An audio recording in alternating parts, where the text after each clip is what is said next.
Muy buenas noches, bienvenidos sean todos ustedes, El Salvador. Qué placer volvernos a reencontrar. Soy Sergio Méndez y esto se llama 8 en punto. Como todas las noches, tenemos las mejores entrevistas, por supuesto, y los mejores temas al mejor estilo de su servidor. Y es que esta noche vamos a estar analizando el mandato de la Sala de lo Constitucional a los partidos políticos. La democracia no solamente debe estar en un discurso, se debe sentir, se debe vivir y se debe tener un convencimiento pleno de que esta es la única solución de salir adelante. Esta noche con nuestros invitados vamos a ver si verdaderamente la están implementando. El rol del Tribunal Supremo Electoral para muchos deja mucho que desear, para otros está bien y para otros podrían dar más. Vamos a hablar de varios temas y por supuesto también de lo que pasa en la Asamblea Legislativa, de los dos procesos internos que hemos visto, de Arena, FMLN, crítica en los dos partidos mayoritarios. En segundos conversaremos con Eduardo Escobar, miembro de Acción Ciudadana. Juan José Martel, quien es el secretario general de Cambio Democrático, y nos acompaña, por supuesto, el doctor Félix Ulloa, presidente de IEGES. Acompáñame con la pregunta que esta noche hemos articulado para usted, por supuesto, como todas las noches, que dice así: según su opinión, ¿qué tanto cree que el Tribunal Supremo Electoral va a ser un ente contralor para supervisar el financiamiento de los partidos políticos y, por supuesto, las elecciones, porque hubieron sendas críticas en la última y pasada elección? 7% mucho, 19 poco, 74 nada, 150 votos. Soy Sergio Méndez, permítame darle la bienvenida a quien hace posible el segmento, el primero de la entrevista 8 en punto, noche tras noche, como es Banco Agrícola. Soy El Salvador, soy tu tierra. Y aunque nunca hemos hablado, es momento que me escuches. Tengo todo lo que buscas. Puedo ser lo que tú quieras. Porque mi oportunidad eres tú. Con tu fuerza produzco. Con tu ingenio progreso. Solo necesito que sigas creyendo en mí. Y bueno, señores, tomamos asiento en esta tribuna de entrevista y vea usted qué clase de panel el que tenemos esta noche. Juan José Martel, secretario de Cambio Democrático. Caballero, un placer. Un gran gusto, Sergio. Gracias como todas las noches, también que usted nos acompaña. Eduardo Escobar, miembro de Acción Ciudadana. Caballero, gracias, como Sergio. siempre también es un placer tenerlo en su casa. Al contrario, un gusto estar aquí contigo. El doctor Félix Ulloa, presidente de IEGES. Doctor, con el permiso de Eduardo. Con gusto, gracias. Gracias a usted. Gracias a los tres. Me desplazo inmediatamente, nos frotamos las manos porque iniciamos con el tradicional collage de noticias. Dice así: presidente del Tribunal Supremo Electoral acusa a la Sala de lo Constitucional de construir obstáculos al proceso electoral. ¿Cuáles? Eso se lo vamos a preguntar a nuestros invitados. 8 de cada 10 partidos políticos fueron sancionados por informalidades o inconsistencias contables por parte del Tribunal Supremo Electoral. El ente precisamente encargado de las elecciones, Tribunal Supremo Electoral, sin capacidad para controlar el financiamiento de los partidos políticos. ¿Por qué? También les vamos a preguntar. Multa de $31.622.4 al FMLN por esconder orígenes de 7.3 millones. Exigen al Tribunal Supremo Electoral que trabaje y evite caos electoral. Simán y Callejas critican proceso interno del partido Arena. Johnny Wright dice que Arena aplica estatutos a su conveniencia. El próximo lunes van a estar con nosotros John Wright. Sol increpa a Eduardo Barrientos, el Grillo, por descalificar a suplente de Juan Valiente. Ya estuvieron con nosotros esta semana vía telefónica. El lunes estarán presencialmente en 8 en punto. Coena dice que tiene la autoridad para asignar suplentes. Esta es la última, nos incorporamos. Iniciamos con usted, Juan José Martel. ¿Cuál es su opinión con relación al rol del Tribunal Supremo Electoral? Hay muchas expectativas, ya que las pasadas elecciones para muchos dejaron retóricamente mucho que desear en el conteo, en el análisis, en dar a conocer los resultados, ahora en la aplicación directa de conocer quiénes son realmente los financistas de los partidos políticos. Voy con usted, por favor. Yo creo que el tribunal tiene una serie de retos que tiene que enfrentar. Hemos dicho en múltiples ocasiones que las elecciones en cualquier parte del mundo son la operación logística más grande que tiene un país en tiempos de paz. Por lo tanto, su diseño, su implementación, su logística es complejo y se ciñe en base a un calendario de actividades que tiene más de 150 actividades centrales y hay muchas más de menor importancia. En ese sentido, creo que el tribunal debe de entender de que en este momento hay una serie de actividades que son fundamentales, que son claves. Una de ellas es que hay que tomar en cuenta que por primera vez vamos a tener en las juntas receptoras de votos y en general en los organismos electorales temporales ciudadanos que no están afiliados a los partidos políticos, aunque definitivamente son los mismos partidos los que van a presentar estos listados, pero no puede ser de entre sus afiliados.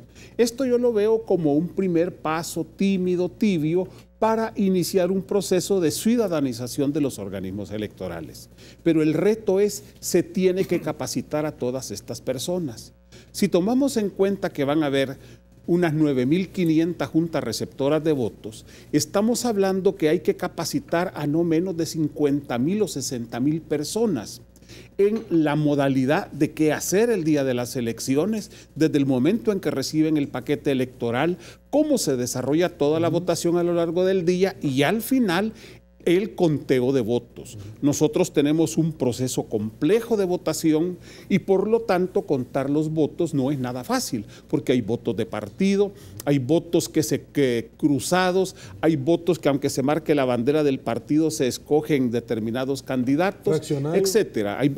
Exactamente. Es el voto que yo le llamo cruzado, que en realidad es voto fraccionado, ese es el nombre correcto. Por lo tanto, ahí tiene un gran reto, preparar esa junta receptora de votos.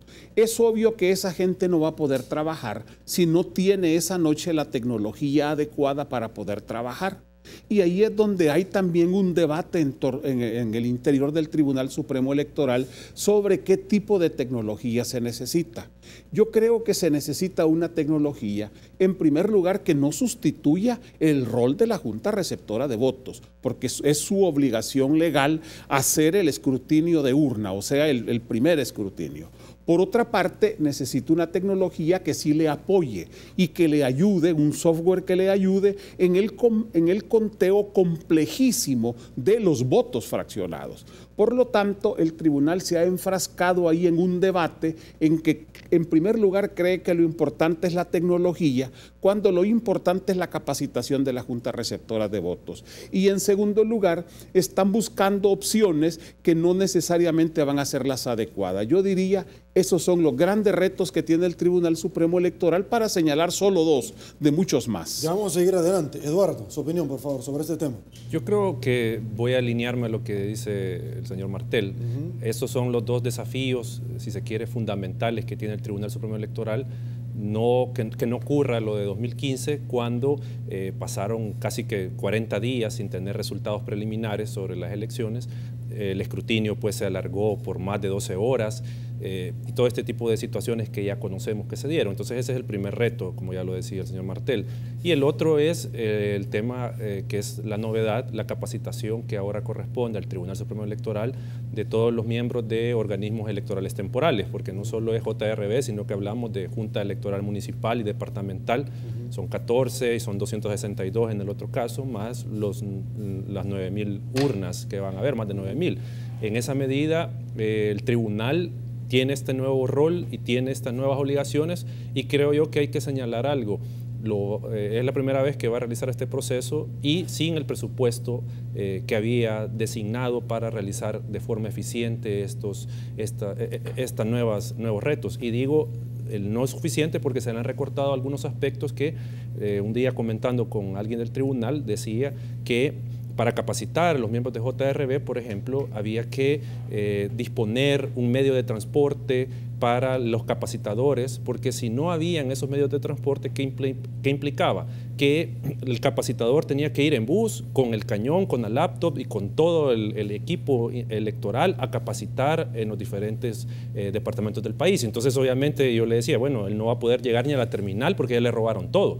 Entonces, ese tipo de hechos que pueden estar obstaculizando el proceso, obviamente provienen tal vez no de organizaciones como ha dicho el presidente del tribunal, sino que de los mismos políticos que no aprobaron el presupuesto, comenzando por el ministro de Hacienda, que recortó un presupuesto y que obviamente por lo que se ha conversado con algunos magistrados sin tener criterio técnico de las necesidades de un proceso electoral, porque decían, el proceso este es igual que el anterior y con el agregado de que hay una elección menos que no va a parlacen, pero no consideraron las nuevas obligaciones que tiene el tribunal, que no solo es capacitar a miembros de JRB, sino que también estar atento del tema del financiamiento y de la democracia interna de los partidos. Entonces, si hay nuevos retos para el tribunal, tendría que tener el dinero suficiente. Eduardo, hay temor porque no se le da la plata, pero sí los políticos gastan en otras cosas intrascendentes.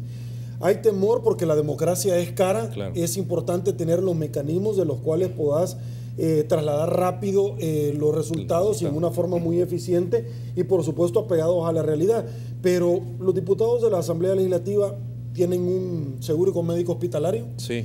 Tienen vehículos, claro. Etcétera, etcétera, pero no tienen para darle al Tribunal Supremo Electoral. Sí, y el recientemente aprobado seguro médico, creo yo que se hubiera implementado o se hubiera utilizado mejor para dotar a la JRB de tecnología, porque en este momento, como ya lo decía también el licenciado Martel, el tribunal no tiene definido todavía la utilización de tecnología y no tiene los recursos para llevar a todas las mesas esta tecnología. Entonces, allí hay ya desde aquí se veía un problema del escrutinio y recordemos que muchas personas, que en este caso, bueno, o mejor dicho, todas las que van a servir en mesa no son militantes, entonces eso implica que estas personas no se van a ver obligadas, a pesar de las multas, a estar 12 horas haciendo el escrutinio. Ok, doctor Ulloa, voy con usted, su opinión.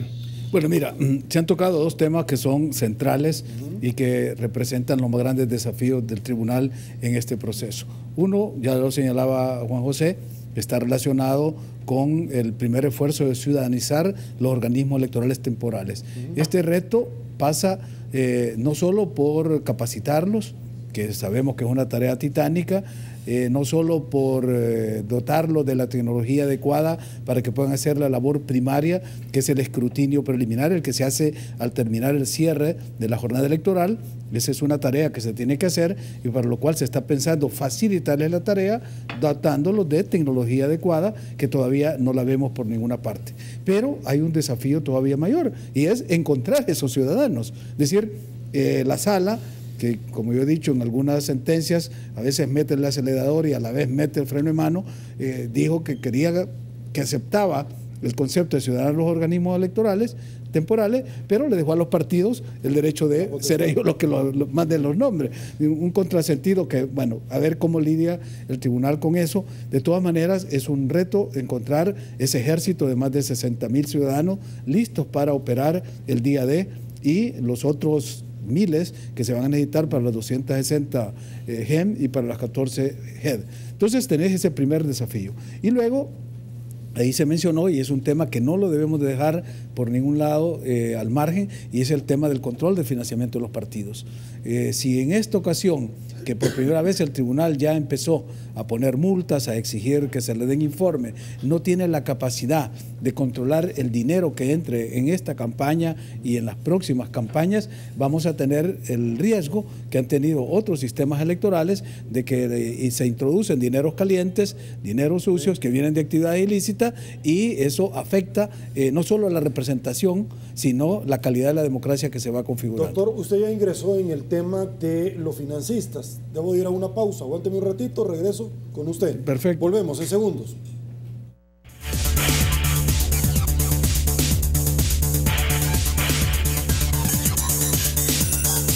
Tanto los partidos políticos como los diputados, los alcaldes, toda la gente que está ahorita en el gobierno, pues no se cree en ellos porque no se ven pues los frutos de lo que ellos un día vinieron y nos dijeron vamos a hacer tal situación, ¿verdad? Y no se ha cumplido, ¿verdad?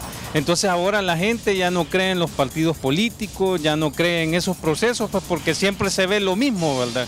En el sentido que, por decirlo así, los mismos viejos dinosaurios son los que están nuevamente, ¿verdad? Entonces, si no hay cambios en ellos, mucho menos va a haber cambio en las cosas. Impredecibles, porque cada quien hace lo que quiere, a la población le dicen una cosa, pero ellos internamente hacen otra. Entonces, ¿cómo poder creerlo? Independientemente de quién quede, siento que como persona, como salvadoreño, como ciudadano, esa persona está obligada a que independientemente de cómo llegó al lugar, tiene que hacer valer sus responsabilidades y tiene que cumplirlas.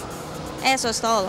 En tanto haga eso, creo que no importa el método en el que llegó, pero mientras pueda cumplir con sus responsabilidades, todo está bien. No, todos son una basura, toda la política aquí no sirve, son unos tramposos, son unos mafiosos. Aquí sobrevive el que trabaja. Eso es lo que yo le puedo decir. No creo en la política. Se ve viciado el proceso en todo, cualquier partido que sea, definitivamente van tras sus necesidades, cumpliendo, definitivamente en ningún momento buscan cumplir las promesas o el beneficio del pueblo, sino el beneficio de ellos, definitivamente. Todo ya es campaña política, desde mi punto de vista. Y el beneficio, al final, no es para el pueblo, sino que son intereses personales. Ok, más claro no se puede. El pueblo salvadoreño ha hablado. Doctor Félix Ulloa, el pueblo salvadoreño quiere transparencia, y es que hemos visto nosotros donde se les ha ordenado dar a conocer quiénes son los financistas. Solicitud que se realizó en determinado momento en el Instituto de Acceso a la Información Pública, la Sala de lo Constitucional se ha manifestado. Se le ordenó en una audiencia pública, luego de una solicitud, el Ministerio de Hacienda no lo quiso dar y terminaron en la Sala de lo Contencioso Administrativo, altamente cuestionada esta sala por ejecutar, como muchos dicen, la política de la gaveta. ¿Cuál es el problema de dar a conocer quiénes son los financistas si no está el narcotráfico metido, si no están gente que salta de un partido político a otro para aprovecharse y gozar de las mieles del placer, si no hay gente de las maras que tienen el poder financiamiento para poderlo hacer, etcétera? ¿Cuál es el problema, doctor? Bueno, es un problema cultural y no es exclusivo de El Salvador. Aquí se ha agravado porque hemos sido el último país en el continente, en el hemisferio occidental, en venir a regular el tema del financiamiento, sobre todo el financiamiento privado a los partidos políticos. Era una vergüenza en los cónclaves internacionales reconocer que El Salvador era el único país en todo el hemisferio que no tenía esa regulación. Era una vergüenza, ya no sigue siendo una vergüenza. Ahora por lo menos podemos decir, ya hay, ¿verdad?, disposiciones legales que los obligan a revelar los nombres de los donantes, las cuentas, dar informes a los organismos correspondientes del Estado. En el financiamiento. ¿Pero sirve de algo tener una legislación si al final tienen una resistencia tremenda? Bueno, ya tú ponías el ejemplo, el mismo ministro de Hacienda con esa demanda que fue a presentar a la Sala Constitucional está demostrando cuál es la actitud, con lo contencioso está demostrando cuál es la actitud frente a eso. Pero te decía que no es un fenómeno exclusivo de El Salvador. Desde la década del inicio, la década de 2000, Latinobarómetro viene reportando este fenómeno del desencanto de la ciudadanía de América Latina con los partidos políticos, con las legislaturas, con los cargos electivos, y un desencanto que venía incrementándose hasta tal punto que llegó en países en los que el grado de aceptación a los partidos estaba negativo. Entonces, después vino lo que se dio a conocer como la primavera democrática, todo el surgimiento de nuevas formas, sobre todo partidos de izquierda en América Latina, que en este periodo empiezan a decantarse, con los casos de Brasil, de Venezuela. Entonces, ¿dónde podemos encontrar la clave para que la democracia llegue para quedarse en nuestros países? Bueno, aquí en El Salvador, en vista de la resistencia que había de los mismos políticos y del órgano encargado de crear los marcos normativos, que era la Asamblea Legislativa, buscamos el camino de la jurisdicción constitucional y hemos tenido una serie de sentencias de la Sala de lo Constitucional que han venido a crear nuevas disposiciones para ir mejorando los niveles de democracia, transparentándola, democratizándola y modernizándola. La resistencia sigue siendo igual. Ahora, el ente encargado de aplicar mucha de esta normativa, que es el Tribunal Supremo Electoral, en este caso, por ejemplo, del financiamiento de los partidos, tiene el gran desafío de ya ponerse a la altura de las demandas. Y no es que no lo estén haciendo. Tengo información de que se ha ido a México a buscar asistencia técnica. México tiene un excelente sistema informático que le permitiría al tribunal agilizar procesos para este control, pero todavía no se han concretado estas asistencias para que el tribunal pueda hacer ese trabajo. Hay críticas sobre una empresa coreana que está en el país y que le estaría ayudando al Tribunal Supremo Electoral en el conteo de votos. Fíjate que ya están aquí, de hecho, un informe que tuve de este día, me dicen que ya está asistente, ya están aquí el equipo coreano, pero no es para el conteo de votos, es un donativo de escáner que va a servir para la transmisión de resultados. El tema del conteo de votos, ya lo decía Juan, es un tema pendiente porque ese se hace en las JRB. Sin embargo, cualquier donativo es bienvenido, si no nos va a costar nada, porque este día tampoco el tribunal ha recibido $1 de su presupuesto por parte del Ministerio de Hacienda. Entonces, por una parte le exigimos al tribunal más eficiencia, más efectividad en su trabajo, pero también no se le dan los recursos para que opere. Eduardo. Bueno, en este caso del financiamiento, creo yo de que la resistencia que observamos, y en este caso como Acción Ciudadana, que somos los que hemos solicitado esta información en diferentes instancias, obviamente responde a una historia, a una larga data de oscurantismo en el manejo interno de los partidos. Y aquí me refiero a procesos democráticos internos y al tema de la transparencia, de las finanzas. Y en esa medida, pues es hasta cierto punto entendible, más no justificable, esta resistencia de los partidos que históricamente no han estado obligados a rendir cuentas, pero ni del financiamiento público, porque eso también hay que decirlo. No solo es el financiamiento privado, sino que ni del público rinden cuentas. Y eso que hay legislación, no solo electoral, sino que, por ejemplo, la Corte de Cuentas que obliga a que esos fondos se audite cómo se utilizan. Pero bueno, el tema es esa resistencia natural de instituciones con, obviamente, un acento autoritario todavía, y enquistadas en prácticas poco transparentes. Entonces eso es, si se quiere, entendible. Ahora, creo yo que hay que diferenciar también una cosa. Hay avances en esta materia, porque hay que, como tú dices, Sergio, en honor a la verdad hay que reconocer eso. Cuando nosotros solicitamos la información de 2015, o sea, el financiamiento de la elección, ahí es donde hubo los rechazos a entregar la información. Pero nosotros este año solicitamos de nuevo la información, pero del año 2016. ¿Será porque no era año electoral, porque no habían grandes sumas, por lo que sea? Pero los partidos nos entregaron la información, o sea, mucha información. No tal vez en la cuantía y en la forma que nosotros esperábamos, pero sí se entregó información, y aquí tengo que hacer la salvedad, excepto el FMLN, que no nos entregó la información. Entonces, en esa medida es que, todavía estamos en una etapa incipiente en el desarrollo de la publicidad del financiamiento de la política. ¿Por qué el FMLN no quiso entregar la información? Desconocemos. O sea, ¿Cuál fue el argumento? El argumento de ellos era que esta información se iba a publicar posteriormente en la página web, y hasta la fecha pues no está publicado, o al menos cuando yo revisé la semana pasada no estaba publicada la información. Bueno, se le pidió al ministro y ya sabemos dónde terminó esa iniciativa. Nosotros, y aquí es lo que decía el doctor, el tribunal está haciendo algo en tema del control del financiamiento. Sí, lo está haciendo, pero creemos que todavía hay un gran déficit de acciones del tribunal.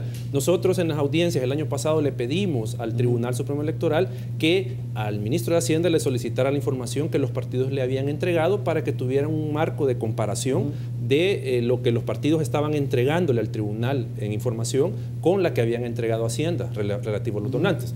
El tribunal dijo que no le van a solicitar. Hoy sí la están solicitando. Ahora, explíqueme una cosa, Eduardo, porque de pronto parecieran que en política nada es casualidad. Claro. Usted me dice, fíjese que de todos los partidos políticos le entregaron a excepción del FMLN. Sí. Número uno, ¿quién es el que está en el gobierno? El FMLN. Sí. ¿A quién responde el ministro de Hacienda? Al FMLN. Claro. ¿Quién solicitó en la sala de lo contencioso no dar a conocer? El FMLN. ¿Y dónde dice en la ley del Instituto de Acceso a la Información Pública que un funcionario puede ir a solicitar un recurso? Es decir, ¿de dónde la apariencia de buen derecho me la justifica la sala de lo contencioso administrativo? Yo, antes de contestar eso, Sergio, quiero agregar algo.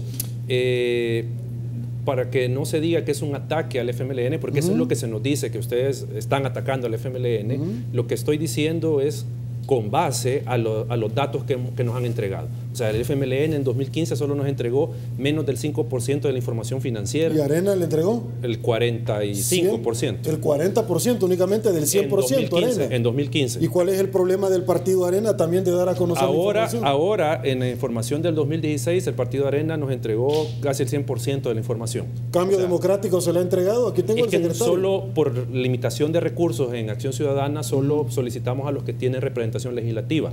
O sea, pero nosotros vamos a emplear a todos los partidos legalmente inscritos, pero a lo que iba es que en 2016 y en 2015 el FMLN pues no ha entregado la información y la que hemos obtenido es vía el Tribunal Supremo Electoral. Entonces esto lo que nos muestra o lo que nos pone en contexto es ese discurso de transparencia que tiene el gobierno, que tiene el partido, que no se corresponde con los hechos, porque es el partido que más resistencia tiene. Ya me habló usted de Cambio Democrático.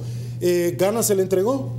Sí, entregaron información. ¿Cuánto? En 2016, 2015 no nos entregaron la información que tiene que ver con personas no afiliadas al partido que aportaron. Entonces no sabemos cuánto es, porque solo reportaron a afiliados que entregaron donaciones. Entonces ahí podemos pensar de que el partido no solo tuvo donaciones de los afiliados. En 2016 se entregaron la información que casi concuerda con lo que en el balance de estado de resultados tiene. ¿PCN? En la de 2015, igual PDC, hubo información que faltó sobre donantes y sobre el uso. ¿Cuánto porcentaje? Un 30-40%. ¿Solamente eso, nada más? Eso faltó. ¿Eso faltó? Eso faltó. Ok, aguántame un ratito. Voy con Juan José Martel. El tema de financiamientos de los partidos políticos que ha sido Juan José Martel en el pasado, ahora, por los siglos de los siglos, amén, cuestionado, porque el pueblo salvadoreño quiere saber de dónde vienen estos fondos. Es tan importante para el tema de democracia. Su opinión, por favor. El financiamiento de los partidos políticos, hasta antes de la reforma de ley que los obliga a llevar contabilidad formal y a rendir cuentas públicas, era uno de los secretos mejor guardados de todos los partidos políticos. ¿Quién donaba? ¿Cuánto donaba? ¿Cómo se gastaba el dinero? ¿Cómo se invertían o se gastaban los fondos públicos? Ese era el secreto mejor guardado de los partidos políticos. Por lo tanto, la ley, al obligarlos, genera una crisis interna en todos. ¿Por qué? Porque no se atreven a revelar las cantidades y los donantes. Además de eso, el otro problema es que el Tribunal Supremo Electoral no tiene como muchos instrumentos que le permitan determinar si las contabilidades son correctas, si las contabilidades realmente corresponden a lo recibido y a lo gastado.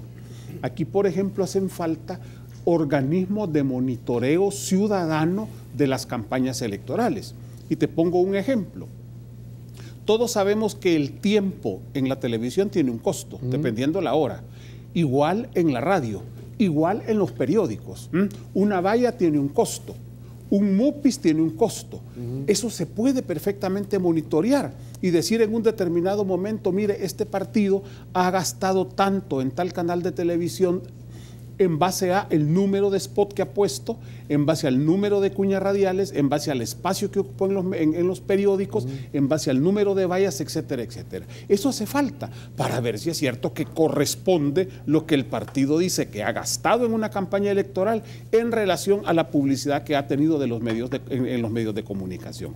Es decir, yo creo que estamos apenas comenzando a bregar en algo que se llama transparencia. Les está costando muchísimo a los partidos políticos ese tema, igual que las elecciones internas, transparentar las elecciones de sus candidatos al interior está teniendo costos, en algunos casos muy dolorosos para todos los partidos políticos. ¿Qué es lo importante? El estamento político de este país debe de entender que los tiempos están cambiando, que ya se acabó la época de la oscuridad, la época del secretivismo y que cada vez más la transparencia se está imponiendo. La rendición de cuentas se vuelve cada vez más necesario hacerlo. Los partidos políticos lo tienen que entender, de lo contrario se van a quedar en el pasado, pero también en la ciudadanía. La ciudadanía debe de exigir y debe de premiar o castigar con su acción a la hora de votar a aquellas fuerzas políticas que no rinden los informes, porque hay que ir al Ministerio de Hacienda a pedir una información que los partidos políticos están obligados a dar. Los partidos políticos tienen que decir, estos son mis donantes. Y se debe de establecer sistemas de control y monitoreo para ver si lo que se está diciendo es la verdad. Creo que hemos avanzado algo. Hemos salido de la oscuridad total un poco a la penumbra, pero todavía le falta mucha claridad a los procesos de financiamiento interno y en general a los procesos de funcionamiento de los partidos políticos. Tienen que transformarse o si no, la misma ciudadanía poco a poco lo va a ir descartando. Y la prueba es las entrevistas que veíamos antes de empezar este segmento. Los partidos políticos no tienen credibilidad. Por lo tanto, ganarse la credibilidad tiene que ser un esfuerzo fundamental de estos institutos políticos si quieren realmente que la ciudadanía le dé su respaldo. Ahora, Juan José Martel, bueno, al Tribunal Supremo Electoral no va a tener los mecanismos porque son los mismos integrantes de los partidos políticos los que están ahí, son las mismas personas que legislan en la Asamblea Legislativa, entonces al final yo no te voy a dar a un cuchillo a ti para que tú me lo metas, ¿verdad? Estamos claros en ese tema, usted va a pagar el mariachi y yo voy a pedir la canción, eso así va a ser. El tema de todo esto, y que a mí me llama muchísimo la atención, es que vemos nosotros que en el pasado hemos descubierto el Partido Arena recibir fondos de Taiwán.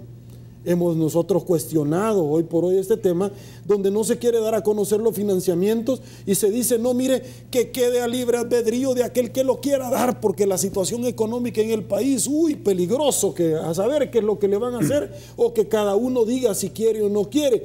El tema de todo esto se empieza a poner un poco peludo, como se dice en el calor popular, cuando vemos nosotros acusaciones formales e informales de congresistas de los Estados Unidos señalar de narcoactividad, narcoguerrilla, tráfico de armas a José Luis Merino, el hombre fuerte del FMLN, financista, pero el FMLN no quiere dar a conocer quiénes son los financistas. Ese es el tema de todo eso. Claro, es decir, el problema es que en los dos partidos esta situación ha provocado crisis.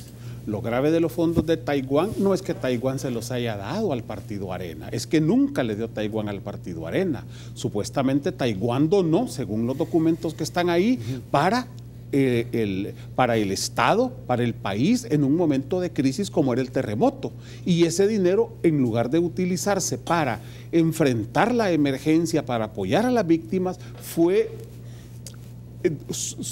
direccionado hacia una campaña electoral. Es todavía más grave. Bueno, esa fue una de las tantas veces que dio, Juan José. Ahora, exactamente. Ahora, el problema está en que la duda cae y no habrán fondos del narcotráfico. Yo no lo puedo asegurar. Y no habrá fondos del crimen organizado. Bueno, Dani, pero no, pero es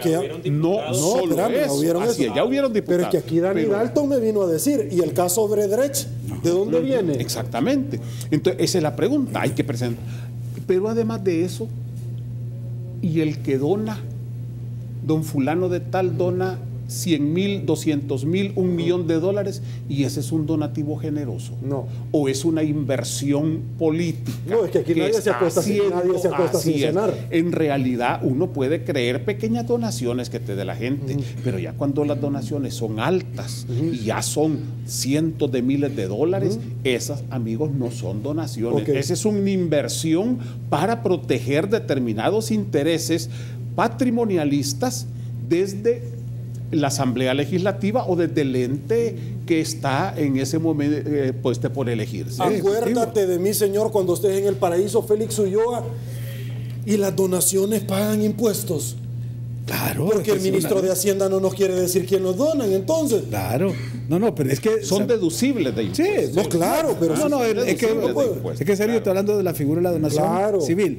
Ahora, en el caso de la donación política, esa pues tiene el incentivo de ser deducible de impuestos. Pero el problema es, mira, todo esto nos está llevando a dos cosas.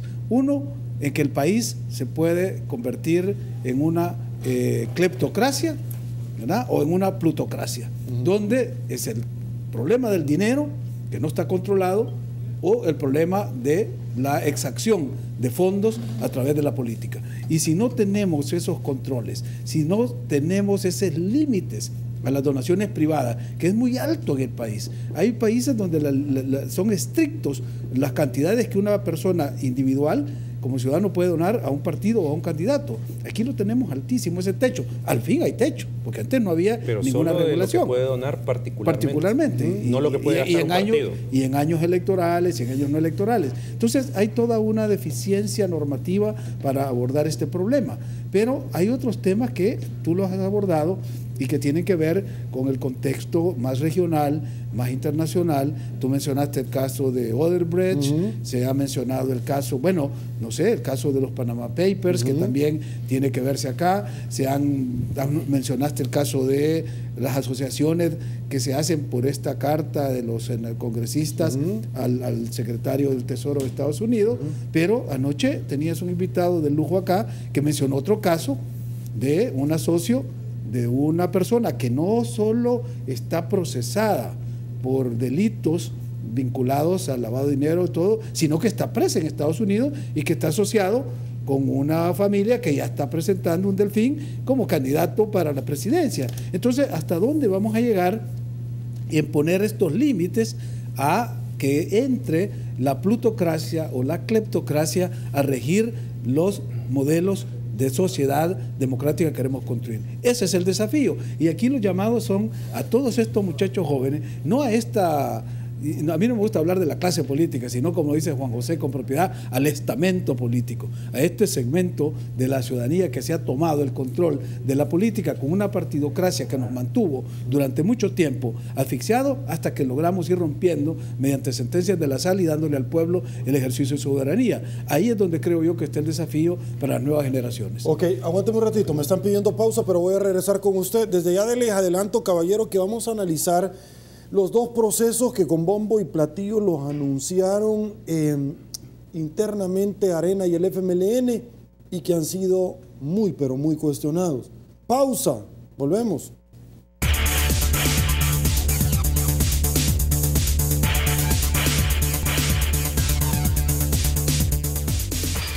Muchísimas gracias, El Salvador, por su preferencia. Eduardo Escobar, luego voy con Juan José Martel y luego con Félix Ulloa sobre este tema, la recta final de la entrevista. Críticas para el partido Arena. De hecho, el próximo lunes Johnny Ray, Juan Valiente, estará acá con nosotros. Han prácticamente dicho no vamos a buscar la reelección, no nos parece el proceso interno del partido Arena. Hace 2 semanas tuve a candidatos que por un email le mandaron a decir mire, mejor ya ni llegue. Sin embargo, el FMLN tampoco no toca mal las mañanitas. Lo que pasa es que hay gente que a mí me dice, mire Sergio, lo que pasa es que del FMLN nosotros ya sabemos cómo funcionan. Vos vas y se acabó. De hecho, los 84 aspirantes fueron 84 candidatos y se acabó. ¿Cuál es la democracia interna? Pero el partido Arena cacaraqueó y al final no tuvo ningún huevo. Es decir, la montaña terminó pariendo un ratón, como dice el caló popular. En San Miguel hay críticas. Yo tuve acá a Ricardo González, sobrino de Medardo González, refiriéndose al tema de la alcaldía de San Miguel, del señor Miguel Pereira. ¿Su opinión? Bueno, nosotros como Acción Ciudadana hace unos meses hicimos un monitoreo corto sobre la democracia interna de los partidos y ahí encontramos algunos puntos que destacamos y que dijimos en aquel momento que podían ser gravosos para el ejercicio del derecho al sufragio pasivo de la militancia de los partidos. En particular nos referíamos al caso, por ejemplo, del partido Arena, que nosotros ya detectábamos y señalábamos que el que no fuera la Comisión Nacional Electoral la que tuviera la última palabra sobre la viabilidad de una candidatura, eso se iba a constituir como un mecanismo de bloqueo para ciertos militantes. Y eso es lo que estamos viendo ahora. Y digo, ¿por qué? Porque por estatutos es el COENA y por reglamento electoral interno de Arena, es el COENA el que tiene la última palabra sobre las candidaturas y no la comisión electoral que tiene el partido. Entonces eso nosotros lo advertimos y digo, con todo el respeto a los dos diputados, pero ¿por qué no vieron esto antes? O sea, ¿por qué hasta ahora que sufren en carne propia este tipo de decisiones de parte del COENA? ¿Por qué hasta ahora? O sea, nosotros señalamos ese vacío y obviamente ya vemos los resultados. Y Ok. caso del FMLN igual. No pase al FMLN, aguánteme un ratito porque quiero hacer una pregunta. Doctor, la misma pregunta para usted y la misma pregunta. ¿Cómo calaría si Johnny Wright y Juan Valiente van por candidaturas independientes? ¡Uy! ¿Cuál es el problema?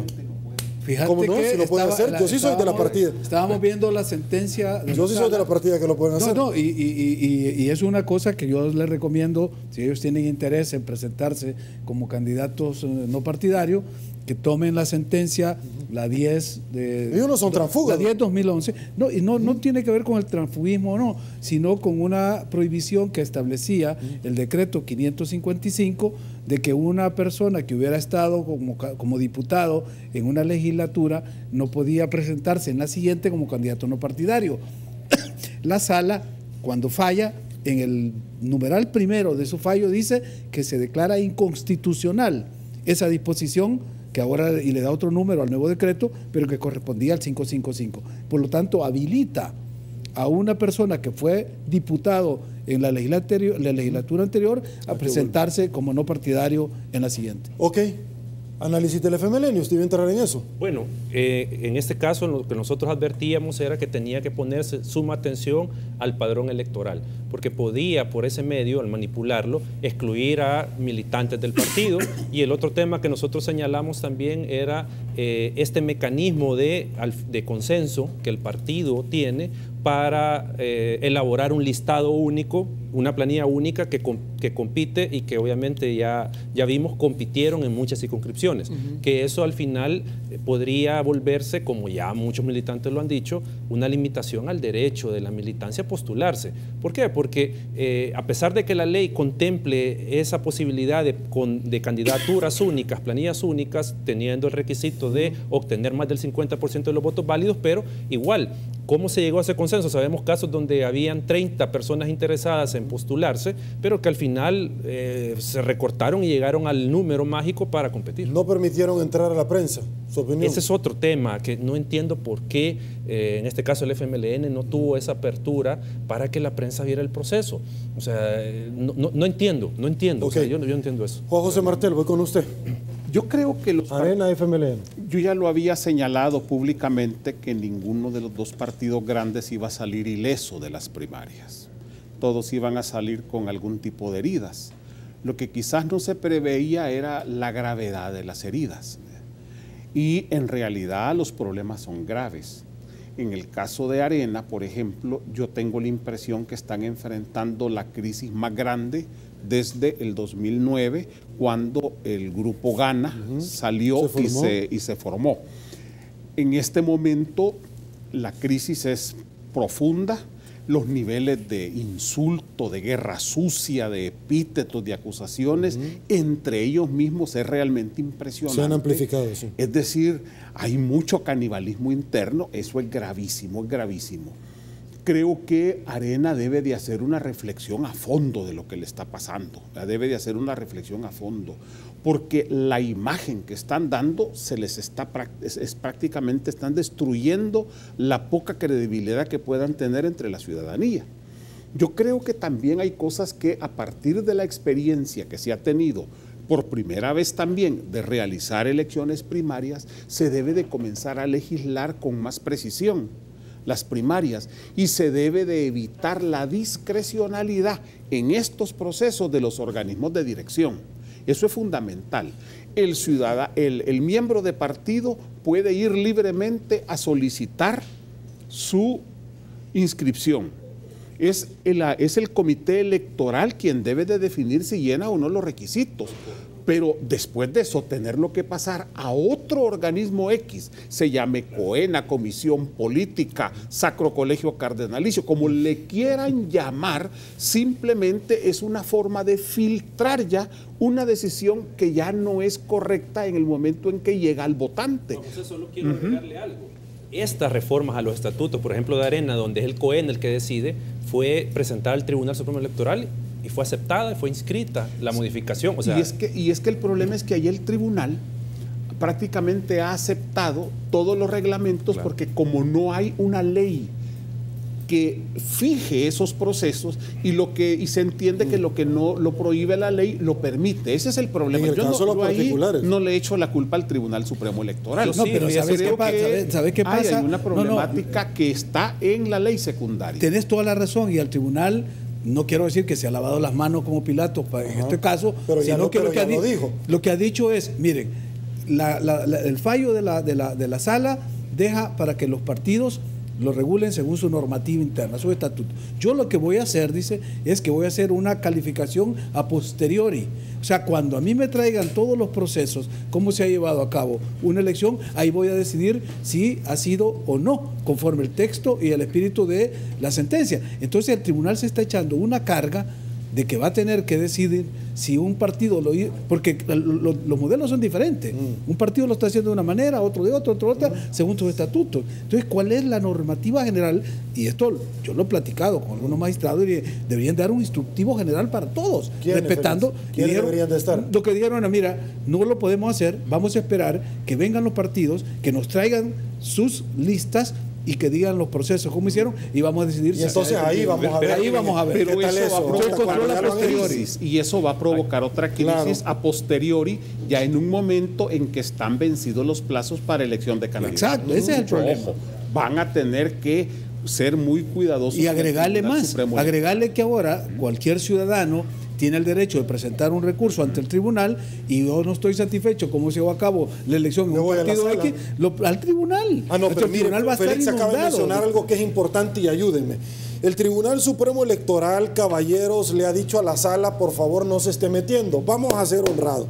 La máxima autoridad en términos de elecciones es el Tribunal Supremo Electoral, pero la máxima autoridad en términos de constitucionalidad es la sala, le guste o no le guste, ¿cierto? Y la máxima autoridad en materia de legalidad es la sala de lo contencioso administrativo. Okay. O sea, lo que tenemos que definir aquí son las competencias, porque el problema, yo siento que ahí Julio Oliva tuvo un exabrupto al decir eso, Julio Olivo, un exabrupto, pero no es que la sala está generando obstáculos al proceso o está invadiendo funciones. Cuando lo ha hecho, hay que pararla, porque el Tribunal Supremo Electoral es eso, supremo, y sus fallos nadie los puede revisar en materia electoral. Lo que pasa es que se ha hecho el uso y el recurso por la vía de la jurisdicción constitucional para cambiar resultados. Si hemos tenido hechos tan vergonzosos que en allá por el 88, mediante un recurso de amparo, la sala de lo constitucional de esa época se convirtió en gran elector y eligió a un diputado de la Unión para dárselo a un partido. Es decir, está eso a defecio, hemos visto. Tenemos que corregir eso, porque vamos a desnaturalizar las competencias. Muchas cosas que se llegaban a la sala de lo constitucional, hay que ir a lo contencioso, porque es control de legalidad. Cosas electorales es el tribunal. Luego voy con usted porque le hace falta el análisis del partido FMLN. Sí, no, yo diría una cosa. La sala de lo constitucional tiene que ser muy prudente. Yo creo de que ellos han aprendido también de la propia experiencia que hemos tenido y de las dificultades que han habido en los procesos electorales anteriores. Es obvio, ellos no se pueden meter en el tema electoral, pero sí ellos tienen la potestad para que toda aquella decisión de cualquier naturaleza que viole la Constitución de la República tiene que ser revisada. Y yo considero además que no es lo más conveniente que el Tribunal Supremo Electoral entre en conflicto en este momento con la Sala de lo Constitucional en esas discusiones mediáticas. Creo que ya el Tribunal Supremo Electoral tiene suficiente trabajo, tiene un enorme reto que todavía no sabemos cómo va a salir adelante, tiene problemas de presupuesto como para además estarse metiendo en un pleito con la Sala de lo Constitucional. Voy con Félix Ulloa, elección arena, interna y del FMLN. Voy con usted. Bueno, mira, yo soy muy respetuoso de la vida interna de los partidos, porque al no ser miembro de los partidos y estar más dedicado a trabajar en el fortalecimiento de los partidos desde fuera, no me gusta entrar a calificar situaciones que son propias de ellos y que los militantes deben de corregirlo. Desde fuera, como ciudadano, sí tengo la aprehensión, la duda, y me la confirmaba hoy alguien que me escribió del exterior, que me dice, ¿y qué está pasando en El Salvador? ¿Por qué se está tratando de descabezar a esa nueva generación de políticos que está saliendo? De los dos lados, a la renovación. de la renovación, del lado del sector conservador, de la derecha, que lo vemos con estos casos, es decir, vetar a una candidata a diputada suplente que está haciendo su segunda maestría en Inglaterra y que esté capacitada, es inconcebible. O hacerle un juicio político a un candidato como Nayib usando artificios de un medio de comunicación para quererlo vincular y descalificarlo, inhabilitarlo. Es decir, no se vale que estemos atacando estas nuevas generaciones, ¿verdad?, de un lado o de otro lado, porque son los que van a conducir a este cambio que yo te decía en mi intervención anterior. Y ya había una diputada de Aguachapán que también fue obligada a que no participara, y ella denunció las presiones. Es que pareciera ser de que la vieja política, los viejos intereses están oponiéndose a este parto que quiere dar esta sociedad de salir con nuevos liderazgos. Y ahí es donde los que ya tenemos nuestros años de bregar y que venimos de pasar algunas experiencias de anteriores, debemos de apoyar, porque ya no nos toca estar en esa primera fila, ya tuvimos nuestro tiempo, nuestro espacio, nos toca apoyar a esta generación que va surgiendo. Yo hago este llamado porque es la sociedad en su conjunto, esa desesperanza, ese desencanto que nos mostraron los ciudadanos cuando tú pasaste, Sergio, esta entrevista que se hizo, eso es suficiente lección para esta vieja clase política o este viejo estamento político. Pero hay que hacerlo, ¿entender? O sea, parece que están blindados, no les cala lo que la gente les dice. Pero bueno, ¿qué hacemos entonces?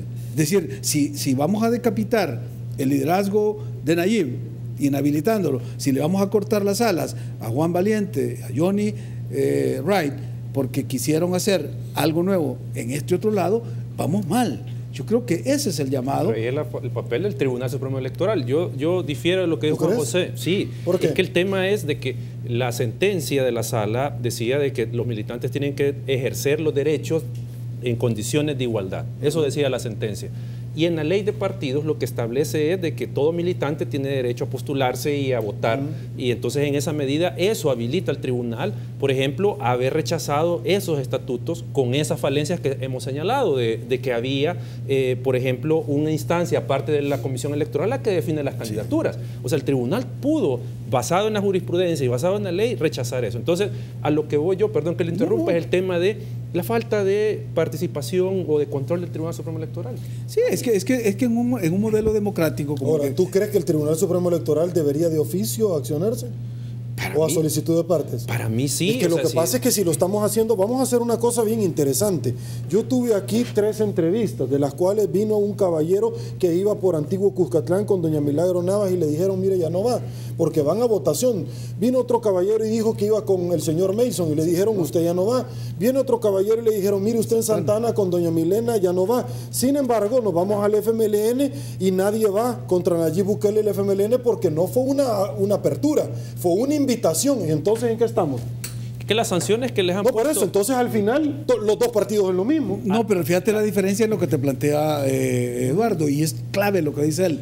En un sistema democrático donde las instituciones funcionan como peso y contrapeso, una institución contralora de la democracia es una autoridad electoral. Sí. Básico eso. Entonces la autoridad electoral tiene que ir creando esos balances, claro, y aplicando las normas de tal manera que se consigan no solo los valores y aspiraciones democráticas, sino las prácticas democráticas. Exacto. La diferencia entre estos dos partidos, los casos que tú pones, ¿por qué Milena Calderón va solo en Santana, Neto Mason solo en San Salvador y el otro fulano? ¿Por qué? Porque hubo esa decisión partidaria que generó esta candidatura única. Tú dices, ¿y en el FMLN por qué lo mismo con Nayib? Y la respuesta está en la normativa, porque en el caso del FMLN se exige, en el caso de candidatura única, que haya una votación superior al 50 más 1%.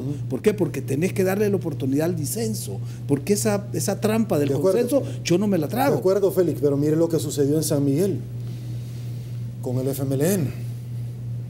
También hay críticas. Sí, y pero, aquí lo dijo Ricardo González. Pero hay que entender que San Miguel es un problema familiar, es un problema de luchas internas, no hubo una candidatura única. Lo podemos entender, pero no para efectos de democracia. Pero no hubo candidatura única. San Miguel compitieron 2 candidatos y uno ganó con el 96% del padrón que se eligió. O sea que competencia. En San Miguel se pretendió descalificar al otro candidato. Y fue el Tribunal Supremo Electoral, a través de una decisión, el que obligó a que este candidato participara. Ahí vemos la función del ente. Ahí vemos, estamos viendo lo mismo. No, pero vemos la función del, lo que dice Eduardo, ahí vemos la función del ente, ¿verdad? Garante y contralor del ejercicio democrático. Pero tuvo que intervenir el Tribunal Supremo Electoral para que lo dejaran correr al candidato del FMLN. Sí. ¿Cierto? Sí, claro. Entonces, para efecto práctico es lo mismo.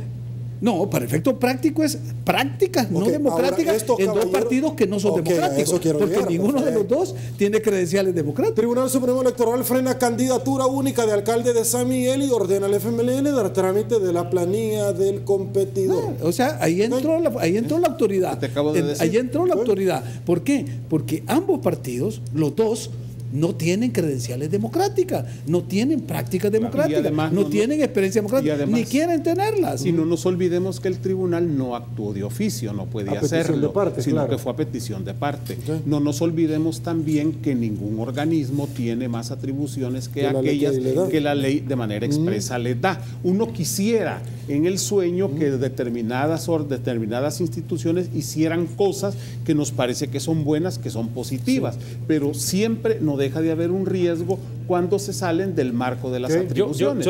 En este caso fue a petición de parte y creo que fue muy positivo. Pero digamos, y además hubieron más casos, hubieron al menos 11 casos que se presentaron. Por ejemplo, en el caso del FMLN. En el caso del financiamiento de los partidos, el tribunal acaba de sancionarlos a todos, de nuevo, con multas de 30.000 para el FMLN. Pero a excepción de...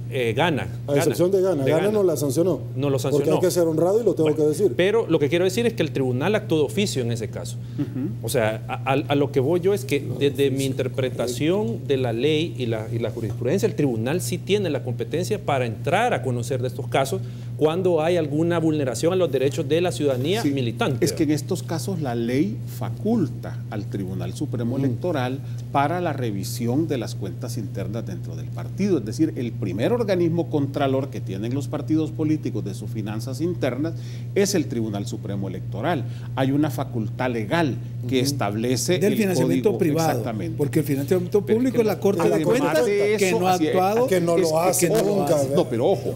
El control del tribunal es de todo el financiamiento, público y privado. Ahora bien, además la Corte de Cuentas debería también de jugar un rol de intervención, de auditoría para los fondos públicos a los cuales tiene que responder. Le digo algo, Juan José, mire, le digo algo.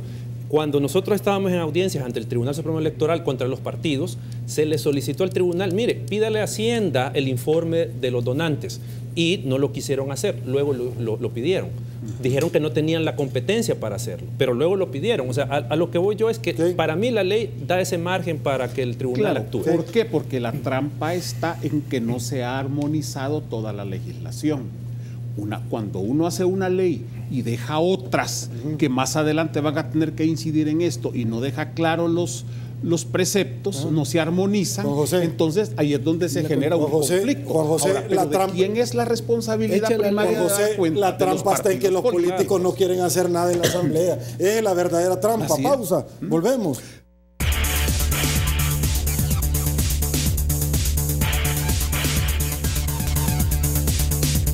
Ay, Dios mío, ya no hay tiempo. Juan José Martel, como siempre, caballero, un placer. Gran gusto. Eduardo Escobar, caballero, gracias, un gusto. Esa silla está caliente todavía por lo que veo, Félix Ulloa, un placer. Bueno, un honor haber estado en esta silla también. Sí, ¿cuál fue el invitado que usted dice? No sé. El siempre bien ponderado y magnífico jurista, el doctor Fabio Castillo. Ok, señores, llegamos al final de la entrevista 8 en punto. La pregunta, el consolidado, producción, dice así: según su opinión, ¿qué tanto cree usted que el Tribunal Supremo Electoral va a ser realmente el ente contralor para supervisar el financiamiento de los partidos políticos? Un 6% como que no creen mucho en el tribunal, ¿verdad? Un 16% poco, un 76% nada, así de fácil, de sencillo. 193 votos, sigue participando porque 8 en punto no duerme. Soy Sergio Méndez. Así están las cosas hoy por hoy en nuestro país. El día de mañana, Dagoberto Gutiérrez, Oscar Godoy y el doctor Miguel Fortín Magaña, de infarto, no se la pierda. Será hasta el día de mañana, que descanse y una vez más, que el Señor nos bendiga a todos.